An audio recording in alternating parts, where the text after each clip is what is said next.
Leksiyalarımızı davamlaştırımız hürmetlik vatandaş. Endiki mavzuya çisla 2021 yıl 8. ayının 13. günü. Heptege cüme. Endiki mavzu. Cungo bilen Litva Cumhuriyeti diplomatik münasebetini üzüşten geri bekiga yetip geldi. Cungo Kompartiyası mesuliyetini yeniştirdi.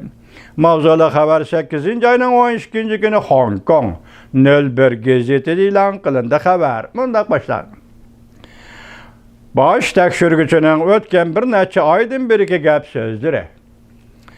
Prezident Joe Biden hükümetinin devlet işlakatı Antony Blinken başkuruşundaki devlet mahkemesi Cungo qaratqan, perez kılıngan vasıtalarını şekillendirip boldu. Yani diplomatiya vasıtalarından vazgeçmeslik, cemaat fikri qatarlı katlamlarda tenkitleş, hem de Cungo'nu ayıplaş, Cungo'nu çükürüş polisini herkes koldan vermez. Uyguristan, Hong Kong, demokratiyanın müstabitizmge qaratılgan köplügen alakadar meseleleri. İşçide Tayvan növbette Amerika hükümeti güçlü merkezleştirip hareket kılıdığan meseledir. Cungo meydan işbadilgen aman, yaki qattiq talep kılgan aman, Amerika hükümeti ve matbuatları mecburlaş deydi, derhal cevap qaytırdı.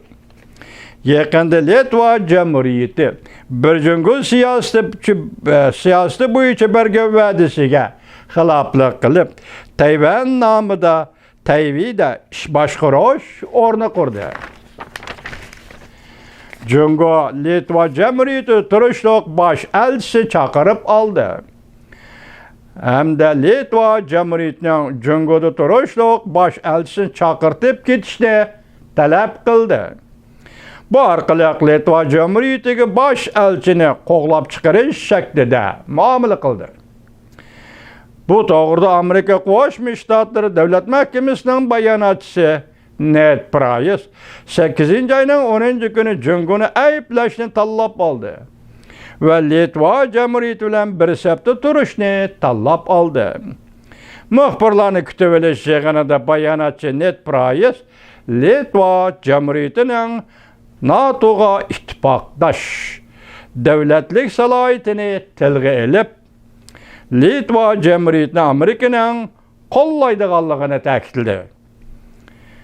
Arqadilla Cungo'nun tadbirlerini yaqindan beriki o'ch elish xarakterlik hareket dedi. Endi Amerika, Yevropadagi sherikleri ve ittifakdaşlarının Tayvan bilen münasebet qilishlerini qo'llaydiganligini bildirib, Amerika Cungo'nun mecburlaş hareketiga qarshi turadiganligini bildirdi. Xalqaro jamiyat Tayvan bilen bolgan münasebetlerden payda aladiganligini, cümleden Amerika mu bundan payda aladiganligini bildirdi. Bir yerde bu payda degan sözler qo'shilib qo'yibdi, diplomatiyadan da yengilish meselesi de bilish kerak bu cümlelerini. Hazır Amerika Qo'shma Shtatlar hükümeti Yevropadagi mesela Litva Cumhuriyeti o'xshash cumhuriyatlarning Tayvan bilan o'z oldiga aloqa munosabatda bo'lishini qo'llaydi degan gap vatandosh.